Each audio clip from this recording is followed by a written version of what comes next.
Number 11, the Kawasaki KLR 250. The KLR 250 was made just for you. On paper, it had the right ingredients: 249 cubic centimeter liquid-cooled single, 6-speed gearbox, kickstart only, because who needs convenience, and enough suspension travel to soak up everything from potholes to pine cones. This bike was meant to be the jack of all trades, part dirt bike, part street machine, part military mule. And it kind of was, if you weren't in a rush. It made about 28 horsepower, weighed only 117 kilograms dry, and topped out around 86 miles per hour if you were patient and going downhill with a tailwind. But don't let the numbers fool you. In the real world, the KLR 250 was spunky, light, and agile off-road, with a surprisingly smooth engine thanks to dual balancers. It could dance through trails and dodge city traffic like a squirrel on caffeine. That said, taking it on the freeway felt like asking a teenager to run a marathon. It'd do it, but you'd hear the whining for miles. Despite its versatility, the KLR 250 never found cult status like its big brother, the KLR 650. It was always dependable, rarely exciting, and often overlooked. Most ended up caked in mud, sold for cheap, and replaced by flashier, fuel-injected alternatives. Today you can find one for next to nothing, assuming it's still in one piece and the kickstart leg hasn't scared away potential buyers. The KLR 250 tried to be everything at once, but the next two bikes, they didn't even try, they just were. Simple, scrappy, and stubborn as a mule, they were a tag team of trail-loving legends.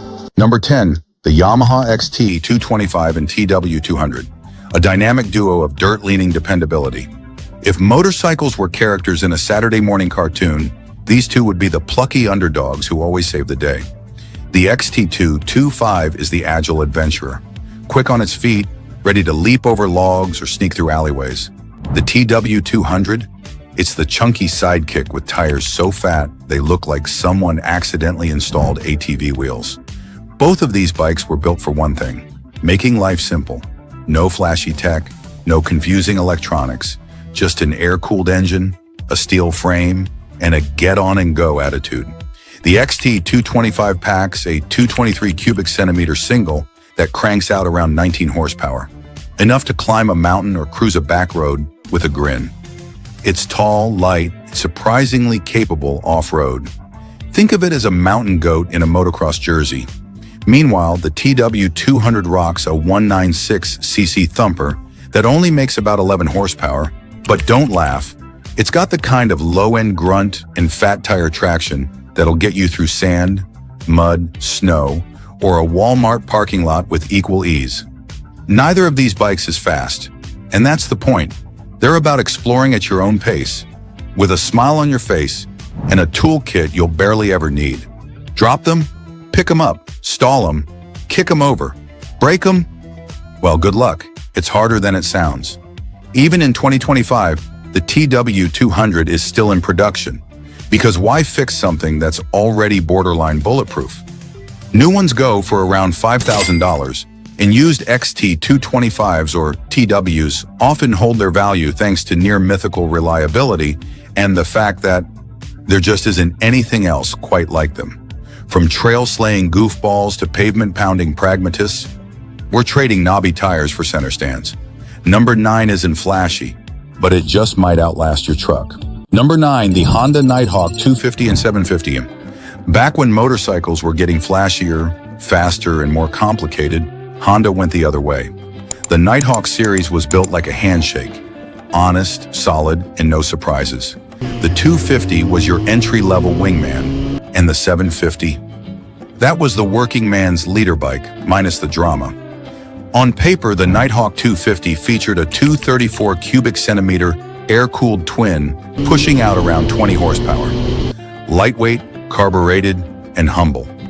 The 750 packed a 747 cubic centimeter inline four that made about 74 horses, smooth, air-cooled, and dead simple to wrench on.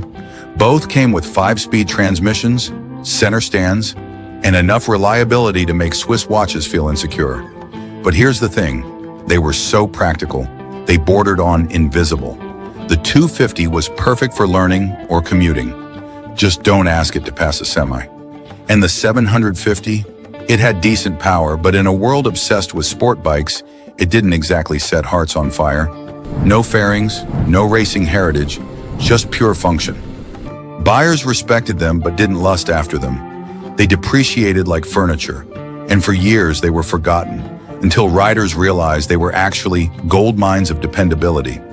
If the Nighthawk was the quiet genius of the motorcycle world, our next ride is more like the laid-back drifter, simple, soulful, and just stubborn enough to stay in production for over 30 years. Number 8, the Suzuki Savage LS 650, later known as the Boulevard S40. Born in 1986 and hanging on until 2020, the Savage was Suzuki's answer to riders who wanted big cruiser vibes without the big weight or price tag. It ran a 652 cubic centimeter air-cooled single-cylinder engine. Yes, a thumper, making about 30 horsepower and 45 newton meters of torque. Light, simple, and unmistakably retro. It was a rare breed, a single-cylinder cruiser. That meant it had decent torque off the line and was a breeze to handle in the city. With a low seat height and mellow power delivery, it became a favorite among new riders, smaller riders, and anyone just wanting a chill back road companion. But once you got past 120 kilometers per hour, around 75 miles per hour, the fun wore off. Vibes from that big single cylinder would shake your fillings loose. The suspension was basic. The rear brake was a drum, and highway riding felt like a chore. Despite this, it stayed in production for over 3 decades. Why? Because it was cheap, reliable, and had no real competition. In the end, the LS650 didn't roar, it hummed. But for thousands of riders, that hum was good enough. But if you think a one-cylinder cruiser lasting over 30 years is impressive, meet a bike that squeezed sport bike DNA into a touring frame and accidentally created a cult classic.